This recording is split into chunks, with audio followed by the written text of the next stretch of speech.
Hi guys, and welcome to Yelling at Clouds. I'm Alex Whiteley, and as I explained on the last episode, I am but a shadow of what is going to become of this podcast. I like this. And today, this is episode 2. A new class is in session, so everybody sit down, grab a seat. Yeah, you at the back, I see you. Stop mucking about, stop chatting. We got messages to hand out in class, have we? Can we read that, please? No? Okay. Rather not. I would like to introduce you to today's teacher, Mr. Erik Pflueger. Hello, hello. Now, granted, I don't look like the picture normal on this image says I look like. That picture makes me look like Neil Patrick Harris playing the community theater production of the Colonel Sanders story. But no, that is Irish novelist James Joyce. We're going to be talking a decent chunk about him today. But first, Alex, if you have any clearing of throat you want to do or anything like that before I dive in, please feel free to stretch. No, just I am here, guys. Okay. The whole purpose of this podcast is to hit record and let Erik just go. This is the whole point of this podcast. I'm learning, you're learning, whilst Erik is enjoying teaching us. So, Erik, please take it away, sir. So, ready, steady, go, it shall be. Let's start with a story. While my wife Yvette and I were dating still, we hopped in the car and drove about 3 hours north of us to St. Petersburg, where you will find a large gallery devoted strictly to the works of Salvador Dali. And no need to go into fine detail about his career overall. I'll just talk about one painting in order to get us started, because it does a perfect job of illustrating. Now, Yvette and I go into the gallery and we look at one painting. Its simple title, there are two. We'll start with the simple one first, is Gala Contemplating the Mediterranean Sea, dated 1976. Now, in this image, Gala, who was Dali's wife and muse, does just what the title describes. She stands against a large window and looks out onto the sea in a contemplative pose. So how about, Alex, you pop that image up? There you go. See? Now, as you've noticed, her back is to us, and she is naked as nature, so Yvette had to start this experience centered right on Gala's ass and work out from there. It's a fine ass, I gotta say. I mean, Gala appears to have a mole on the rear of her right upper thigh. She lifts her left foot in a pose right out of a Tarantino film, and the whole thing is composed and executed with the technical elements you would expect from a painter of his caliber and level of experience. And if you're Yvette or anyone else who is observing this work for the first time, a technically excellent rendering of Gala's ass is all well and good, but you might not see why that should lead to this painting being considered significant when set against other more prominent works of Dali's, even against other works in this gallery that use Gala as a prominent element. But that's only because you haven't seen the wholeness of the thing. You haven't comprehended the entirety of it. Not yet, you haven't. And Yvette hadn't yet. And I anticipated that because it happens to most observers. Hell, it happened to me my first time. So in advance, I'd placed myself behind her and to her left. And now I put one hand on each shoulder. And because we were dating, we felt wonderful doing that for its own sake. But what I then did was I started softly saying, okay, now back up slowly. Back up, back up, back up. And together we did. We backed up several feet. Didn't take long, but it felt like it did because, and we will be talking about this more, this experience isn't concerned with time. But after a brief but delightfully romantic moment of backing up together, Yvette quite suddenly saw the wholeness of the thing. Her entirety had been comprehended, and her reaction was profound. Her breath suddenly drew inward in the shock of revelation. And she was not backing up anymore. And I let go of her shoulders, and I allowed her to remain still in the contemplation of this work. And her face displayed a wonder that had not been there when simply looking at an ass with a mole an inch or so below it. And now I've conveyed how she reacted to the spoiler of this little story. We can drop it for the audience by putting up the second image and reading out the far lengthier title that Dali preferred for this painting. And when I tell it to you, the whole thing will become very clear. Gala, contemplating the Mediterranean Sea, which at 20 meters becomes the portrait of Abraham Lincoln. Homage to Mark Rothko. Now, once the observer, in this case, the observer whose name was Yvette, has seen the entirety of the thing, they can no longer see it in any other way. Can you? No. You understand that it isn't about Gala's ass or any other part of her. It isn't about contemplating the Mediterranean. It isn't about any of the surface elements. It's about how those surface elements have been arranged to create a larger reality. And that reality having hit her suddenly and with great force, as such realizations do, she was spellbound. And in a sense, did you not feel that way when you took in the image for the first time? Granted, not the same way, not live. Yeah. Yes, it's very good. I've got another picture here, which is at the bottom, which is, of course, this pixelated picture here of Lincoln. It's almost like an Easter egg. Is that actually part of the painting, or is that something? Indeed, it is. Yes, all of that is there. Just a little clue there for you at the bottom. And there's the heel of the foot that Quentin would love. Now, this specific reaction that Yvette had is my objective as an artist every time I work. This reaction in particular. That's what I'm shooting for. To make you, the observer, freeze in place on purpose. Because that moment of wonder, fascination, radiance is one of the most important and singular aspects both of art creation and of art appreciation.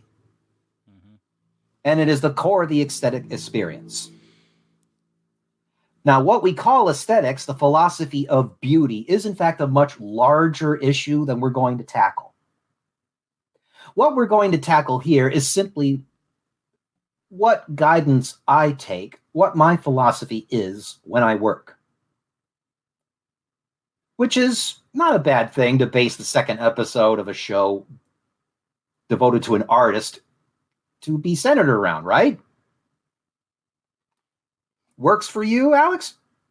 Absolutely. I mean, when it comes to looking at art, you can either see a painting, or I was talking about this today actually about stained glass windows, and not being a religious guy, not going to churches for religious reasons. I've always taken stained glass windows as for granted. They're just like, oh, okay, they're nice colourful windows. It's only until you get right up close and you see that detail in the art and the way that they made those beautiful windows, you really appreciate it. And it's the same with this by Dali. You look at it and you think, oh, there's a chick looking out of a window, cool. But then you go back and you look at it and you focus, or you unfocus, actually, as you look at this picture, and that is that awe-inspiring mic drop moment. And that's very important, right? That moment of aesthetic arrest is the capital of the land in which the artist lives. Of course. It's what he's after. And I'm going to walk you through that today as best I can while trying not to bury you in terminology and heady thoughts. Because, you need to function after all this. But I think I'll make it fun. Think I can bring something out of this particular tuba? Let's find out. Have some fun.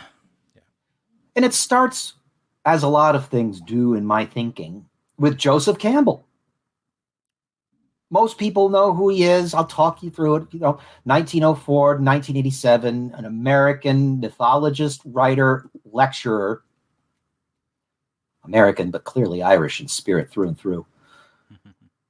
Obviously best known for his seminal 1949 work, The Hero with a Thousand Faces, and for inspiring not just Star Wars. That's merely the best known example. But a pretty serious chunk of popular culture besides, including parts you might not suspect. But that's not at all what we're here for today. That's a whole nother episode. No, what we're going to go into today is one of the ways in which Campbell was so inspiring to creatives, in particular a major way in which he inspires me as an artist. And that is his breakdown and synthesis of James Joyce's aesthetic principles, which function as the basic rules under which I create art. I mean, you knew this eventually. This was going to be about me somehow, right? Campbell spelled out these principles multiple times in multiple lectures, as we'll get into. He was a very capable and enthusiastic lecturer on Joyce. But what I'm going to place my emphasis on is a lecture he gave in 1981 called The Way of Art, the cleaned up and significantly enhanced text of which can be found among several other lectures given roughly around the same time, in what would turn out to be his last book before his death, The Inner Reaches of Outer Space, Metaphors, Myth, and His Religion. But as I also have the lecture itself in audio form, and I listen to it quite often while working, I'd recommend that. Now we got to get into James Joyce very briefly, particularly since neither you and I have read Joyce, probably. I haven't. I've read his interpretation via Campbell, that's it. But Joyce dates 1882 to 1941, Irish novelist and poet who revolutionized novels with his 1922 book, Ulysses. And he followed it up with 1939 with Finnegan's Wake, which is the origin of the term monomyth that Campbell claimed as his and made his, rightly, and built his career on. But we're going to go back further than those two. We're going to go back to Joyce's novel, A Portrait of the Artist as a Young Man, published 1916, in which his main character, his avatar, I imagine, Stephen Dedalus, a young college boy, discovers and outlines his own personal aesthetic principles. And these principles, Campbell said, were quite sufficient to sustain Joyce throughout his career as one of the preeminent novelists of the last century. Now, of course, you got to ask, should we trust Campbell and what he has to say about Joyce? I haven't read him. I'm trusting a third party. Can we trust him? I'll get to the blurb on the back of one of Campbell's books about Joyce, and it will tell the story. Quote, in 1927, as a 23-year-old postgraduate scholar in Paris, Joseph Campbell first encountered James Joyce's Ulysses. Known for being praised and for kicking up controversy, including an obscenity trial in the United States in 1920. The novel left Campbell both intrigued and confused, as it had many others. Joyce isn't necessarily the type of book one can just pick up and read, Campbell says. Because he was in Paris, he was able to visit the Shakespeare and Company bookstore, the outpost of the original publisher of Ulysses, Sylvia Beach. She gave him clues, quote unquote, for reading Ulysses, and that, Campbell attested, changed his career. For the next 60 years, Campbell moved through the labyrinths of Joyce's creations, writing and lecturing on Joyce using depth psychology, comparative religion, anthropology, and art history as tools of analysis. End quote. Cut to significantly later in his life, around the time when he and his wife-to-be, Jean Erdman, the dancer and choreographer, had just married. They marry in 1938 in a simple ceremony, and Joyce's magnum opus, Finnegan's Wake, the novel he spent 16 years, a third of his life, writing, gets published the following year, 1939, and that's the event, his biographer says, affected his life more than any other. It clearly frustrated the hell out of Jean Erdman. I watched her say, in her own words, when we were first married, I swore I'd never read that book because I was on one arm and Finnegan's Wake was on the other arm, and he spent just as much time with Finnegan's Wake as he did with me. She might have said at the end of that, God damn it. Now, how bad was it? Now, I'll read from his biography about how he and Jean went to Hawaii to visit her family not long after their wedding. The wake went along as well, the book says, with a hefty Webster's Dictionary and a guide to places and historical events in Ireland, so Campbell could follow along. On one occasion, Jean remembered, Joseph waded from a boat to shore through the Hawaiian surf, holding a satchel containing the books on his head high above the water. Sorry, Jean, his life, his love, and his lady is the sea. Now, Alex, I'll tell you right now, partners of artists can occupy a very unique position and one that is not necessarily to be envied or coveted. But, Alex, it ended up yielding something important. He began working with his friend Henry Morton Robinson on The Wake, and they frankly needed to work together because, while I haven't read it myself, as I said, I promise you that it's true what Campbell said about it. It's not the kind of book one can just pick up and read. You need to bring a great deal of your own work to it. You have to meet the book halfway. And the result of that work, some years later, and after a few adventures, which are themselves worth a telling someday, the result was a book they co-wrote, A Skeleton's Key to Finnegan's Wake, 1944. And because the wake is so challenging, so few people tried to subject it to scholarly scrutiny for so long that the skeleton key became the de facto means of studying and interpreting the wake for the next 3 decades. That's 5 years before Campbell definitively established himself with a hero with 1,000 faces. So what do you think, Alex? I think we could safely assume that no matter how far he diverges from the source material, he knows whereof he speaks. It's a huge risk, isn't it, to make to write work that only a few people can decipher. It makes you wonder how where they think the payoff is going to lie. Is it going to be in a few years when the penny finally drops, or just the few people in the world that can understand what you're writing can consider your genius? Do you know what I mean? That's a dilemma. Well, there is. I think the thinking is that there's no sin in having the observer do some of the work, provided it's only some. If the clues are there, if they are coherent, the observer has something to work with. I suppose back in them days, we didn't have Disney Plus, Netflix, Facebook, and places where people can write instant reviews on what you've made. You've got time to play with, right? Well, yeah. And by the way, modern times have brought Joyce's principles to a certain level of scrutiny. And I think the real subject of the controversy comes from the terms he uses. So apart from where we have to update terms to better serve the intended function of the principles, we can let Campbell talk to us about Joyce with a sense of confidence, but those principles do need some updating. We'll go into them. So, time for the dive, eh? Let's dive. So Joyce begins where you probably should, which is to define art itself.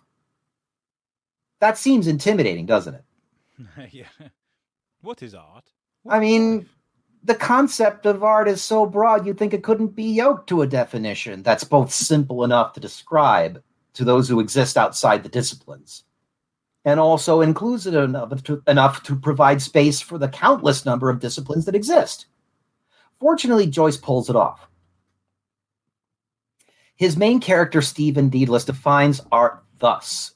Art is the human disposition of sensible or intelligible matter for an aesthetic end. It's inclusive right there because it includes not just sensible matter, that which is perceived by the senses, smell, taste, hearing, and such. Lust. Also, that's something else entirely. We'll get to that. That's porno. That's definitely porno. Sorry. We will also be getting to that. Ooh. Trust me. So not just sensible matter, that which is perceived by the senses, but intelligible matter, that which is understood by the intellect. That includes a lot. But now let's talk about terms and the need to revise them for greater inclusivity. Joyce uses the terms proper and improper art. He divides art into those two types, proper and improper. Now, the phrasing indicates why he used it. Damn pooter. The phrasing indicates why he used it. Because to him, proper art simply means art performing a function that is proper, singular, distinctive to art. The kind of function that only art can serve, that being the aesthetic function. Whereas improper art is art serving any function other than the aesthetic, whether those functions be economical or ethical, political, sociological, or other. So when we explain those functions a little more, we can then uncover what options we have for better terms, more functional terms than the ones we've been using at this point. Okay, it makes sense now. I thought this was punk rock before punk rock. I thought, I thought by improper he meant stick it to the man, let them wimp. Like, let them. No, we'll be operating along different principles, and I think once I've spelled them out, I'll be a bit wordy, granted, but I think you'll be able to make head or tail of it at the end of the day. Improper art, Joyce says, is kinetic. Proper art is static. You get that? Improper art is kinetic, from the Greek, meaning to move. In that it moves the observer either to desire, to move toward, or to loathe, to move away from the object represented. Make sense? Okay, yeah. Improper art is kinetic. It moves the observer either to desire or to refuse, to reject the object represented. Improper art, as he calls it, is therefore divided into two orders. Art which arouses desire for the object represented, Joyce terms pornographic. Keep my promises. You do. Now, what's unfortunate about this term is that at once you're tempted to laugh, and the first place your head goes is to Pornhub. Well, maybe the 14-year-old Alex Whiteley, but I've been around the block a few times, Eric. Maybe. And I agree, the term's a distraction, and even a misdirection when we're discussing this topic. So what I want to do is describe the Joyce definitions and hopefully understand why he chose those terms, and then we'll make a suggestion as to more functional terms. All advertising art is pornographic. When you see an ad for a refrigerator and it's hosted and there's a beautiful young woman with lovely refrigerator-like teeth for her smile, and you'd go, I'd love a refrigerator like that. Pornography. It gets worse when you see a travel brochure showing somebody skiing on the slopes of the Matterhorn, and you'd go, I'd love to go to the Matterhorn and ski. Pornography. It's worse when you see a commercial for the latest shoot 'em up video game. It's the first person shooter, and it's like, you gotta get it, it's totally awesome, and the music is pounding. Pornography. Is it porno? I love that. Why? Because it's wanting you to desire the object, to want the game, to want to ski on the slopes by virtue of purchasing a trip, by wanting the refrigerator. Right? Yeah. It's more subtle than you're thinking. Now, art which arouses loathing for the object represented, Joyce terms didactic. Works of satirical art are didactic. Any derogatory portrait of somebody is didactic because it's meant to arouse loathing for the person portrait's drawn of. Works of social criticism are didactic. What about those pictures they put of dying people on the packs of cigarettes? Like a warning. Didactic, because it's meant to make you hesitate to smoke. Okay. According to Joyce, then, the distinction between what he terms proper and improper art has to do with the relationship between the observer and the representation. More specifically, with the way the mind of the observer is intended to react when observing the object represented. Pornographic art intends that the observer should be moved, that is, inwardly motivated, to decide that they want to possess the represented object in the real world. Art representing a product in the form of a refrigerator in this fashion is meant to move the mind of the observer toward the decision to purchase the refrigerator. Got it? Art representing an ideological concept in the form of a political party in this fashion is meant to move the mind of the observer towards the decision to support the party. Or against it. That's didactic art. Didactic, yeah. Okay, I get it. Didactic art intends that the observer or the representation should be moved, that is, inwardly motivated to decide that they want to oppose the represented object in the physical world. Therefore, art representing an ideological concept in the form of a political party in this fashion is meant to move the mind of the observer away from the decision to support the party. You get it? Improper art, in Joyce's view, is kinetic in that its purpose is to move the observer's mind to action, to purposely cause the mind to move either toward the representation by arousing what Joyce terms desire, or away from the representation by arousing what Joyce terms loathing. I've covered that. Now, hopefully, we can go back to the terms and ask ourselves if we can find ones that are less distracting, which are defanged by being a bit more technical. We could start by removing any odor that clings to the proper-improper dynamic and reaffirm that, to me, this is strictly about classification and not gatekeeping, by simply using the terms static art and kinetic art, respectively. With respect to the two orders of kinetic art, I propose that in place of pornographic, we use attraction-based kinetic art, and in place of didactic, aversion-based kinetic art. That a bit fair? Yeah. There's no value judgment in attraction aversion as opposed to proper and improper. So whereas what Joyce and Campbell term proper art is not kinetic, it's static, in that its purpose is not to move the observer's mind to action of any kind, either toward via attraction or away via aversion.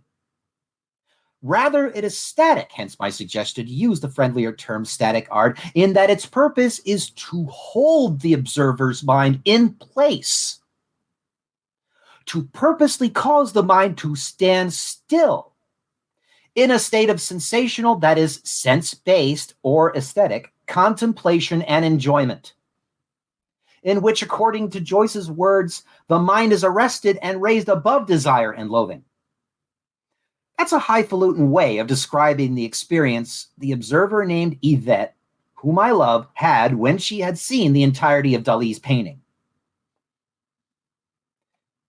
Make sense? Absolutely. How? I don't mean to divert away from what you've got there, but how does this work with music? Because it includes music. I have discovered that Joyce actually allows for many art forms beyond the visual. Okay. He's using the visual as an example. I'm using the visual as an example. But I mean to stress, this is far more inclusive than that, and includes many types of art forms. So we start to get a sense of the true difference Joyce is making between proper static art and improper / kinetic art. The desire and loathing, Joyce actually writes this passage, we'll quote, "The desire and loathing excited by improper aesthetic means are really unaesthetic emotions, not because they're kinetic in character only, but also because they are not more than physical.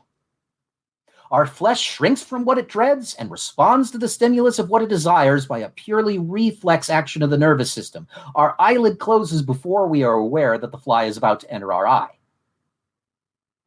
Which constitutes the only point I can find in which Joyce does indeed make value judgments about proper and improper, static and kinetic. They place kinetic emotions on the level of the purely physical and external, and the static emotions on a level that is internal and above the physical. The kinetic emotions are the mental and emotional equivalent of being in Edwin Abbott's Flatland, in that you are confined to the equivalent of a two-dimensional mode of thinking. And the kinetic arts operate strictly within those two dimensions, the two directions of forward and backward, toward or away.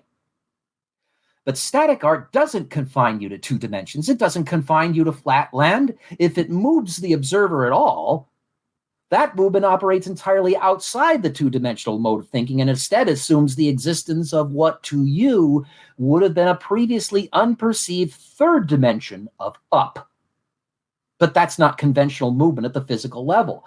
That's a concept that exists in a kind of quantum state oscillating between the metaphysical and the outright spiritual. And yeah, it sounds like they're knocking the kinetic arts for not operating on levels beyond the purely physical. But then I have no choice. I have to be less unkind to the kinetic arts. Because to be perfectly honest, the kinetic arts have put food on my table for 30 years.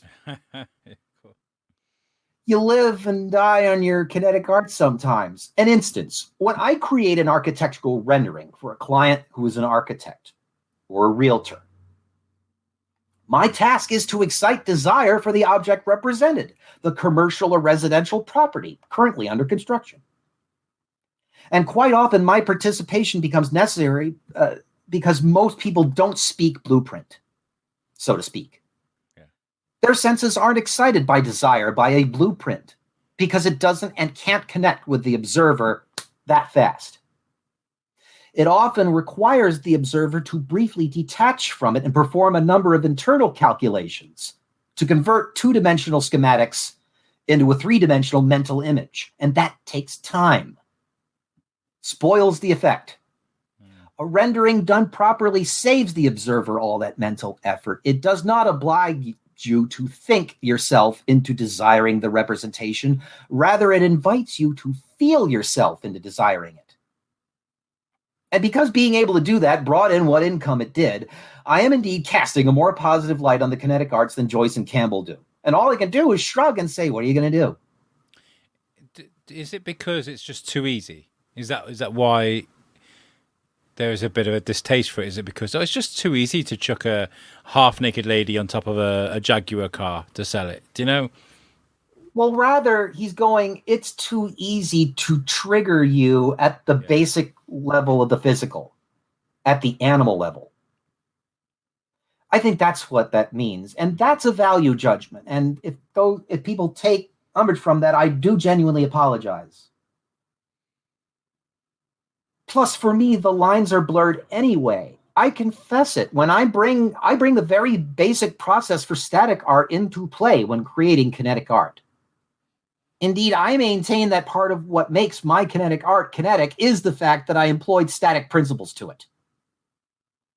All laws, all principles ultimately break down under sufficient scrutiny, even if it takes literally all the scrutiny to do it. The lines defining those principles ultimately become fuzzy when you examine them closely enough. But I acknowledge that going in. So when we look at like your Babylon artwork, so you've got Kevin with the Batman one, where he's with Bane and he's got the red eyes, and you either want to do one thing, you want to watch Batman, or you want to watch a Kevin Smith movie, or you want to sit and listen to Babylon. But at the same time, there is that static look, the beautiful detail, and you kind of just sit there and you look at it for a little bit. So with your imagery from that piece of artwork, that's where the lines get a bit fuzzy, because you kind of, yes, you are advertising Hollywood Babylon with that, but the art is so good that you're going to stop someone for a little bit so they look at it. Am I doing that right? Yeah, more or less. I mean, according to Joyce, basic portraiture is pornographic if it's no more than just an attempt to render the person specifically. Okay. Or as Campbell put it, a portrait is just a rendition of you with something wrong about the mouth. Adding more to it, like throwing all of the damn Batman stuff into it, throwing all of the totality of German history into it, throwing whatever I know of Japan into what the fuck Japan. Yeah, kind of brings it to a quantum state in between static and kinetic. It's static enough to catch you in order to make you want to purchase it. In other words, it catches you first, it moves you second. Yeah. So these are just not rules. They are guidelines. Yeah. And they are not religion. They're not meant to be heeded as such. They are simply what works for me. That's all. And if you gain something from that helps work for you, artist out there, I'm happy for that. What's more important, though, is that you find something that works for yourself, as I had to. And I just happened upon this. So what's the basic process for static art? Joyce throws Thomas Aquinas around a lot in this because Joyce was as into Thomas Aquinas as Campbell would be into him. And in the book, he has Stephen Dedalus describe his aesthetic theory as applied Aquinas. So he goes to Thomas Aquinas. Aquinas says that beautiful, the apprehension of which pleases. Simple statement. Beauty is that which pleases. Now, lest we think of that as being an exclusive way of thinking, Joyce makes the point that it's broader than you think. If beauty is just something we see and like, then what if he asks an observer from Greece or from Turkey or from China or elsewhere may have different standards of what constitutes beautiful to them? Joyce appears to allow for this. He says, though the same object may not seem beautiful to all people who admire a beautiful object find in it certain relations which satisfy and coincide with the stages themselves of all aesthetic apprehension, which we'll get to. These relations of the sensible, visible to you through one form and to me through another, must be therefore the necessary qualities of beauty. To bring still more Campbell into this, super deep, Campbell built his thinking regarding mythology on a foundation laid by the 19th century German polymath Adolf Bastian. To Bastian, you divide myths into two ideas. Elementargedanken, the elementary or universal ideas, are just that, universal across cultures. But then there are what he calls Volkergedanken, folk ideas, which are the local elaborations of the elementary ideas, and which are determined by two things, geographic location and historical background. Thus, Bastian was a pioneer of the idea that ultimately humans everywhere share the same basic mental framework. This in turn inspires Jung's concept of archetypes, which in turn inspired Campbell to place his emphasis specifically on our various mythologies have in common. So how do we apply this to Joyce's problem regarding differing standards of beauty? We port it over by saying that Joyce's theoretical Greek observer may not necessarily respond to the forms in a Turkish work that a Turk might respond to, but they might possibly recognize and respond to the elementary idea informing the Turkish artist. In other words, a given work may not necessarily have been made for you, as the kids call it, but you would still see things in it that would lead you to understand that this is what the artist was trying for. Oh yeah, they were trying to induce a state of aesthetic arrest in the observer. Okay, nice try. So, I described three stages briefly. Three things for beauty. And I do think that they're fun to describe. So to specifically describe them, back he goes to Thomas Aquinas, first in Latin and then in English. Three things are needed for beauty: integritas, consonantia, and claritas. Integritas, wholeness. Consonantia, harmony, and claritas, radiance. As to me, these do not represent rules to be followed, so much as they're a simple description of a three-phase process, one leading into the next, and then resulting into the last.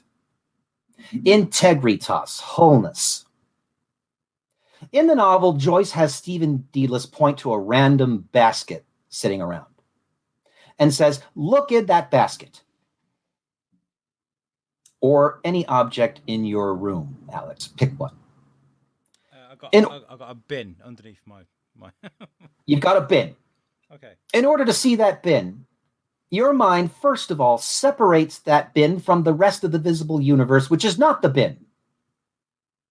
He uses basket. The first phase of apprehension is establishing a bounding line drawn about the object to be apprehended. An aesthetic image is presented to us either in space or in time. What is audible is presented in time, what is visible presented in space. But temporal or spatial, the aesthetic image is first luminously apprehended as self-bounded and self-contained upon the immeasurable background of space and time, which is not it. You apprehend it as one thing. You apprehend its wholeness. That is integritas. When you look at that bin, the moment you put a frame around it in your mind, Everything outside of that frame is irrelevant. It's off in space somewhere. All that matters to you is what is in that boundary. So when we look at this ass, that's what we're looking at. Well, no, it's more like everything within the boundary of the frame of that painting is all that matters to you. Everything outside of that doesn't matter to you. Okay. The wholeness is what happens inside the boundary. By the way, notice that Joyce is allowing for every form of artistic expression here. Didn't you ask me about that earlier? In fact, he says Thomas Aquinas' language covers aesthetic apprehensions of all kinds, whether through sight or through hearing or through any other sense-based avenue of apprehension. Music, food even, the culinary arts, what you smell. God, that smells good. Hear that sizzling? Damn, that sounds good. Hungry? Yes. I haven't had dinner yet. Now, consonantia, harmony. The novel puts it thus. Then you pass from point to point, led by its formal lines. You apprehend it as a balanced part against part within its limits. You feel the rhythm of its structure. In other words, the synthesis of immediate perception is followed by the analysis of apprehension. Having first felt that it is one thing within that boundary, you feel now that it is a thing. You apprehend it as complex, multiple, divisible, separable, made up of its parts, the result of its parts, and their sum harmonious. That is consonantia. I think that's how Kaz would definitely, my wife, by the way, would definitely describe me. Now, all of this means is that once you, the artist, have established your isolated field to work in, your frame, and once everything outside of that frame has been cast off into the neutral zone, the thing of primary concern is to you is what Joyce and Campbell refer to as the relationship of part to part, of each part to the whole, and of the whole to each of its parts. Whether one element is balanced against the next, and whether all elements are balanced so that the whole is harmonious. What that means in practice is that during the composition process, you'll be making a large number of small decisions, asking yourself, as an example, does the apple look best in the very center of the basket, or just a little to the right, or maybe to the left? Would it look better an inch up or an inch down? Would the orange look best just to the left of the apple, or further to the left? Maybe a little further. Do the apple and the orange look good together when they're placed specifically where they're placed in the basket? Or would another placement make them look better together? But no, you're not done yet. The rabbit hole goes deeper. Where will the light come from? What direction will it be hitting the basket with orange and apple in it from? Would it look better hitting it from another direction instead? What color of light looks best? Something warmer? Something cooler? What about whatever other objects are behind the bin and how they're colored? How the light hits them? I'll stop there to spare your sanity. Welcome to my daily grind. But it goes far beyond the still life metaphor with a bin, beyond objects and colors. Again, Joyce wants you to think broader than that. Depending on the discipline, the parts can be just as easily words, their sounds, musical intervals, architectural features and proportions. Or again, how about the culinary arts, where it's the most easily understood as achieving the proper balance between ingredients? Too much cumin and not enough? How long in the oven and at what temperature? And so on. The point is that when making all these decisions, and as far as Joyce is concerned, the sole criterion is what arrangement will achieve the best, absolute best possible rhythmic balance of forms. Because Joyce sees rhythm as the means by which harmony is achieved. He says rhythm is the first formal aesthetic relation of part to part in any aesthetic whole, or of an aesthetic whole to its part or parts, or of any part to the aesthetic whole of which it is a part.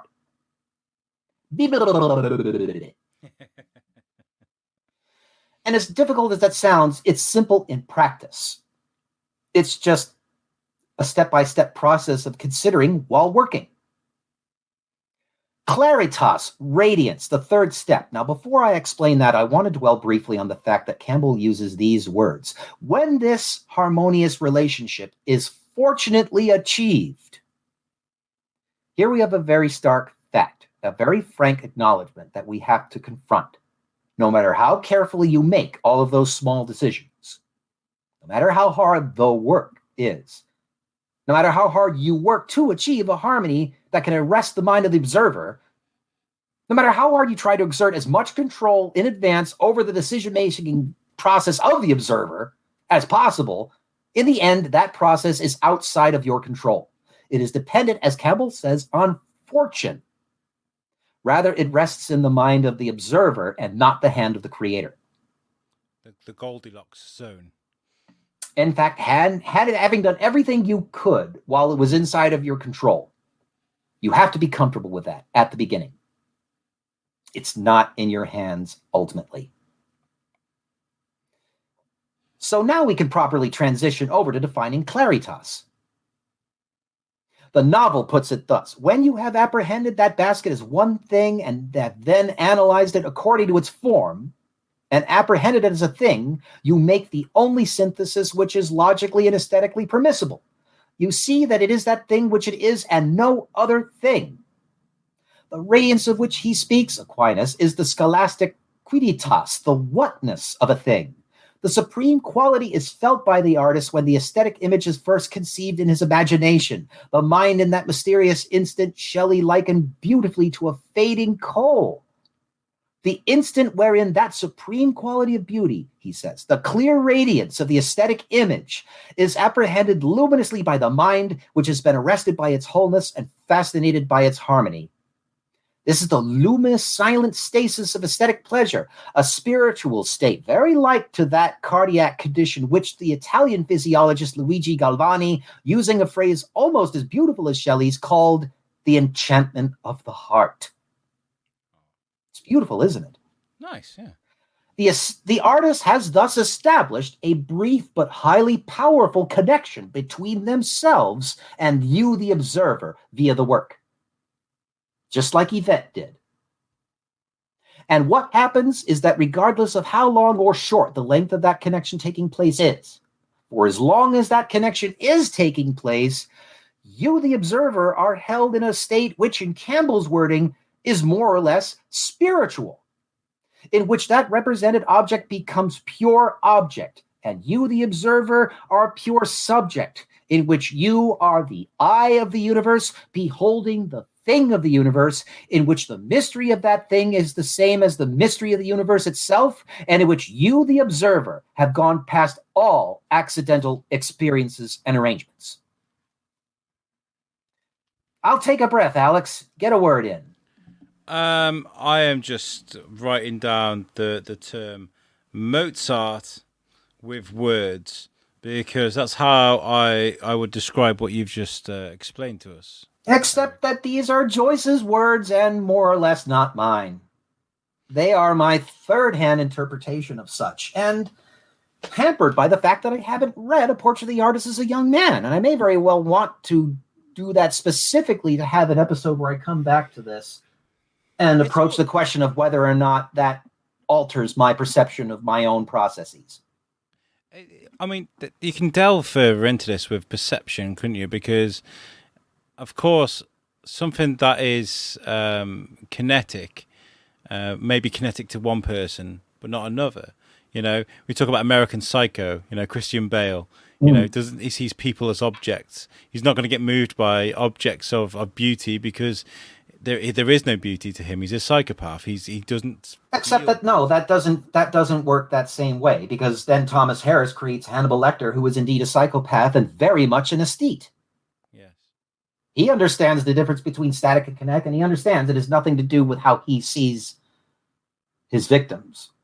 Yeah. Except that he has an aesthetic sense in that he positions his victims in a certain way that is aesthetically pleasing to him.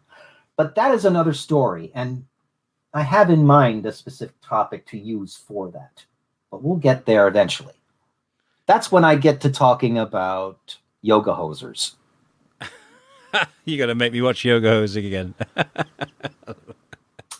Because I have a great deal positive to say about Kevin Smith's film, but I'm interpreting through a lens that's unique to me, and you'll see when I get there. Oh God, thank you, Eric, for making me do this. By the way, yeah, this is how this show's going to go. Is Eric is definitely going to be giving me homework to do, and if I don't do it, he's going to yell at me because we won't have a show to talk about. Simple.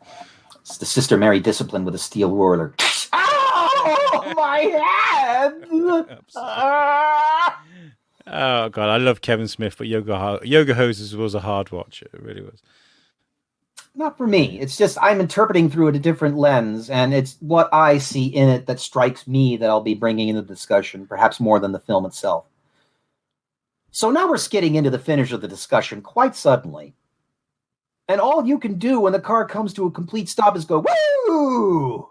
Right? Oh, no, not at all. Let's do another hour. Holy fuck, what a ride! And there's a metric ton more that I could add to this specific discussion, but I'm going to take pity on your ears, my vocal cords, and the audience's patience.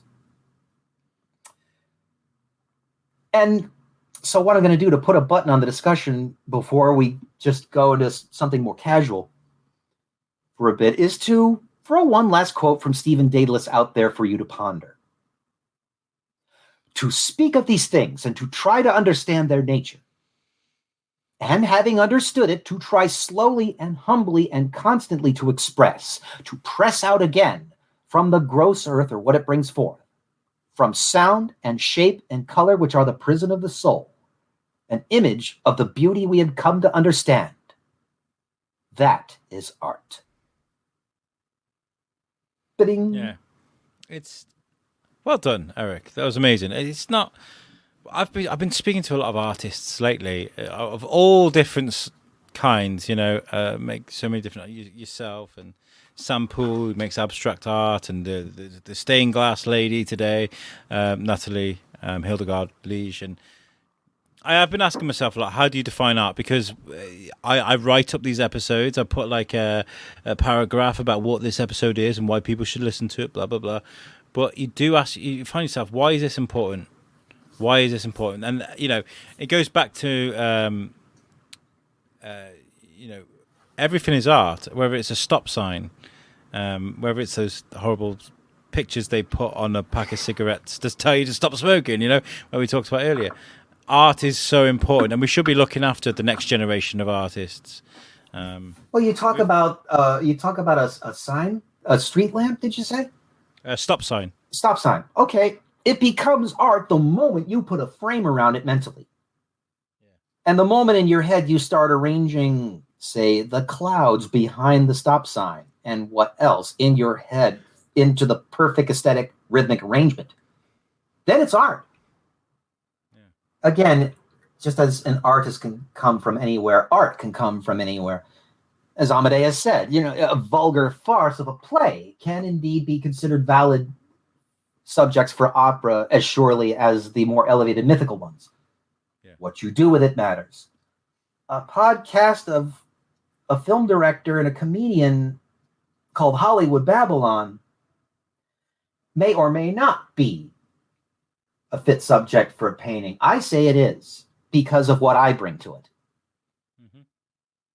What they bring to it inspires and informs my choices of how this object balances against that in a work.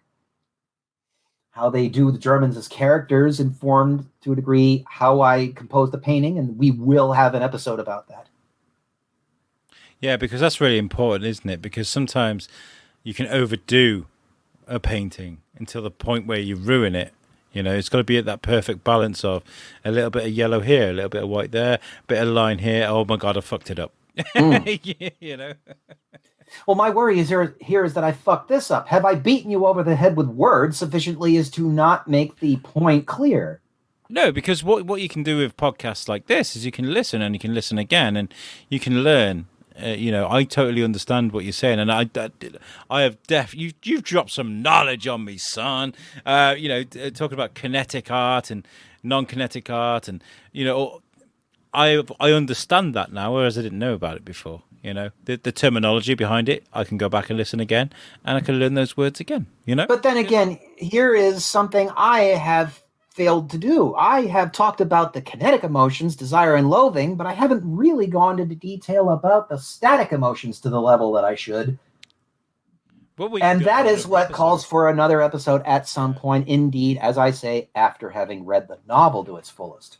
Is that kind of, can we use the Mona Lisa as the kind of an example of static art? Because let's be honest, I love art and I think it's amazing, but the Mona Lisa is one of the most plain paintings of all time. It's a plain, ordinary lady sat there. She's not even smiling. You look at it and you go, ah.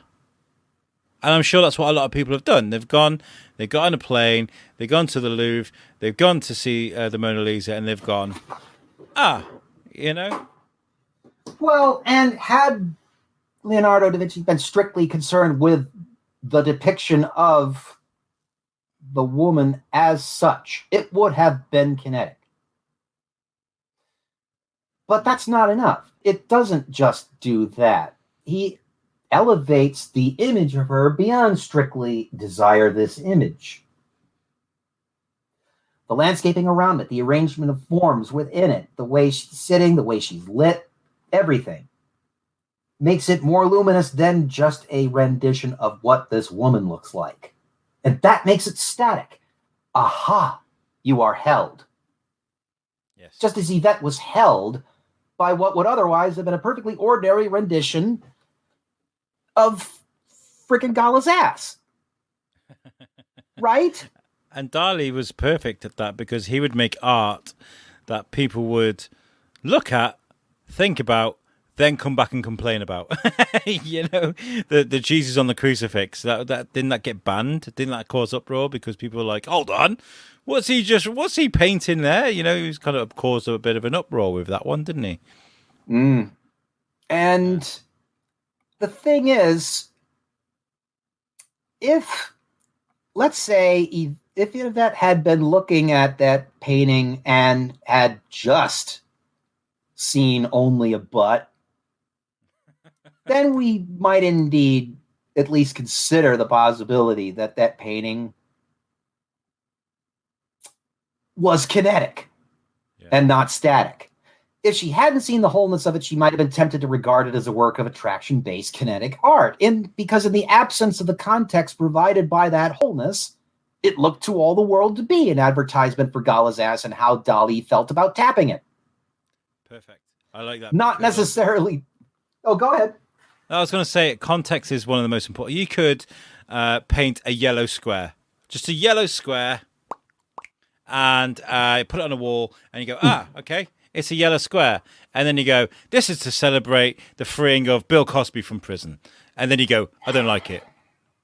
You know? No, I don't like it either. Shit. Do you know what I mean, though?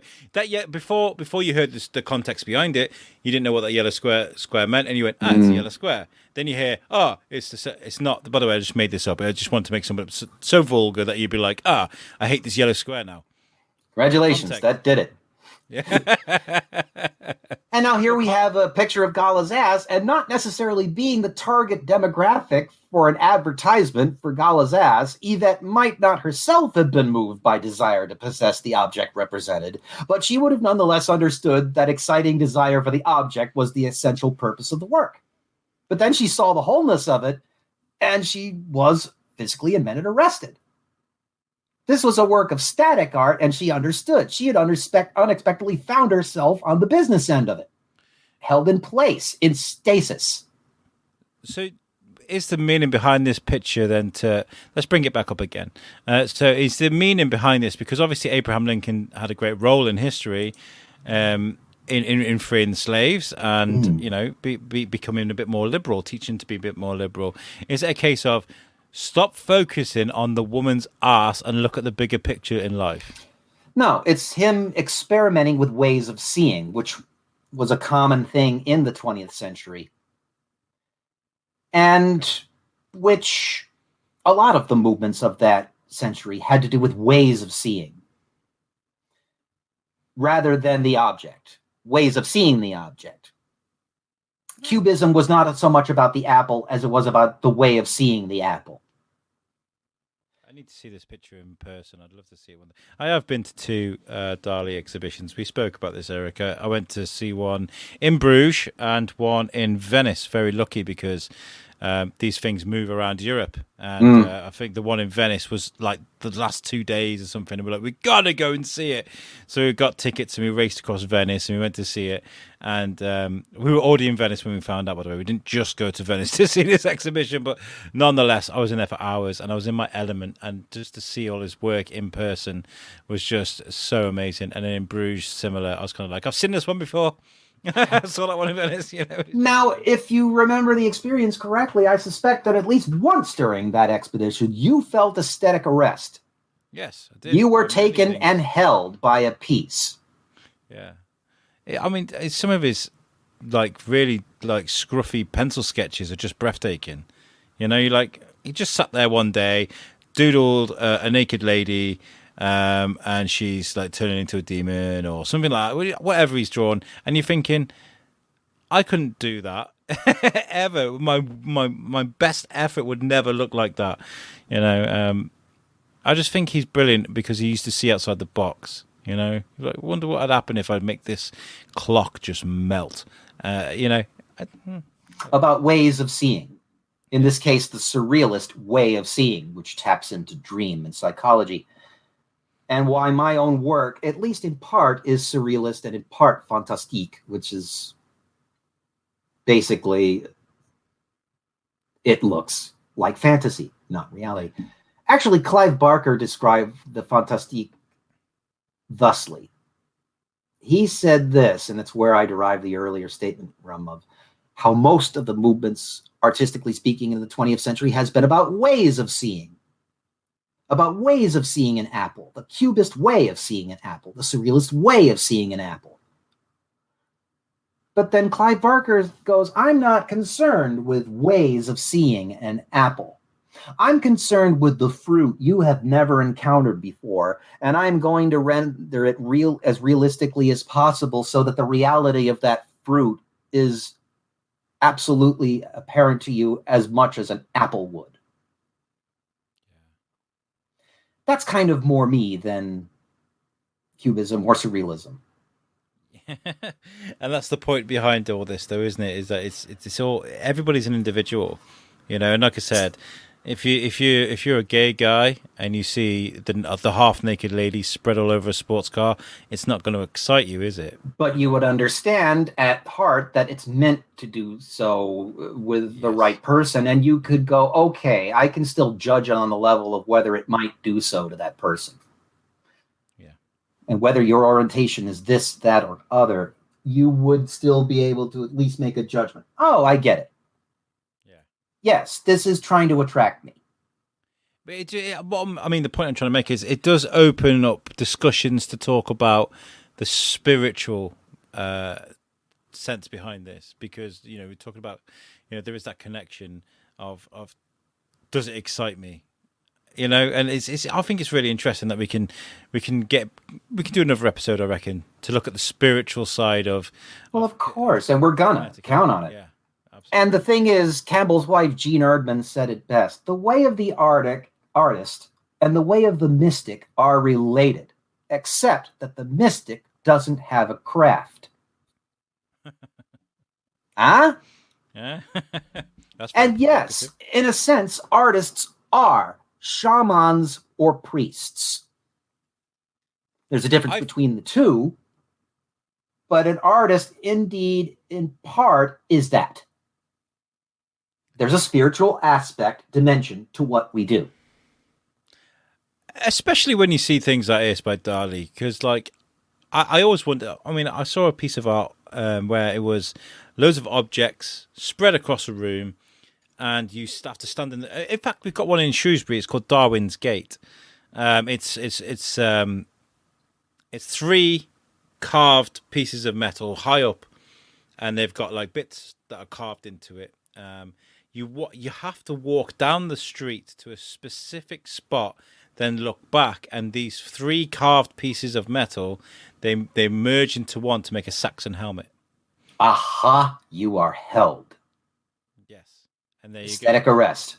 Yeah, and when you're making something like that, you must have to keep walking back. How do you see that in your mind? We're going back to you talking about being the architectural blueprints and look at a blueprint and going, aha, that's what this part looks like, and that's what this bit looks like. Let's draw this. And as I said, a basic viewer of a blueprint has to do that detached scan, hit that calculation in his head to convert 2D to 3D. Now, when I do it, I have to do that for them to save them the step. Amazing. I have to convert 2D to 3D in my head and then render it as not 3D, but at least 2.5D in order that whoever may want to buy a home based on the rendering doesn't have to do those calculations. Those calculations are tiring. They make you not want to buy. You instead have good luck with the blueprints and enjoy. Right? You instead need to be held in arrest as surely as you would in a static piece. Aha. But that form of reaction in a kinetic piece, as I said, is movement-based. It's not static-based. The instant you're held, you were then made to move. I want that. So it doesn't stay static. Yeah. See why it occupies that weird quantum space? Yeah, absolutely. It's very interesting. And where rules semi-break down or blend into each other, they're not commandments. Yeah, it's all individual. I mean, do you find yourself thinking about? I know this is all bits of information that you've learned throughout the years of becoming an artist and what you've studied. But do you find yourself thinking about these things a lot when you're creating art? Always. In fact, I actually play Campbell's lecture, The Way of Art, as I said, when I work sometimes. And the effect is just no different than when you go to church. You're reminded of things. You're reminded of this mindset you're meant to stay in. Now, granted, you can do all kinds of things while you work, and I do. Lectures, audiobooks, movies, binge TV watching, or at least listening, because it's meant to be a kind of static in the background. Yeah. A show you want to watch when you're not watching. Until you see Chris Pratt ripping his shirt off and chasing Velociraptor. I don't know. But yeah, then you get that, it's Chris Pratt, topless, ladies. That is not aesthetic arrest. That is kinetic. That is attraction-based kinetic. Bryce Dallas Howard running in heels. How the fuck is she doing that? Not anymore. She's too busy directing Mandalorian and presumably other things and becoming quite damn good at it, clearly. It's in the blood, isn't it? It's in the blood, absolutely. It's in her blood. It was in her father's blood. It's in her grandfather's damn blood. We'll get her on the show. Just get Mr. Howard. Any of the Howards was fine. Just get one of them. Oh, yikes. If you could do that. Anybody with even the most peripheral Lucas connection for when I get this damn Force poster done. Then you'll see some aesthetic freaking arrest. Sure. If anybody knows Ron Howard, just drop him a line. Tell him to come on Yelling at Clouds. Hell, Clint Howard, I'll do. I go, love your work. What are you working on at the moment, Eric? Besides this podcast, well, I'm wrapping up commissions and a couple of things and just trying to clear my table of things. And then I expect to dive into the Force poster and finally finish this damn thing because George Lucas celebrated, his 78th birthday? And, it's bad enough that my father didn't live long enough to see its completion. If I have to let my spiritual father die before it gets freaking finished, that's it. Wrists open. Is that like a thorn in the foot then, that picture now? Is it becoming like a real task for you to get it finished? It was always a real task. It's never otherwise. Lord knows.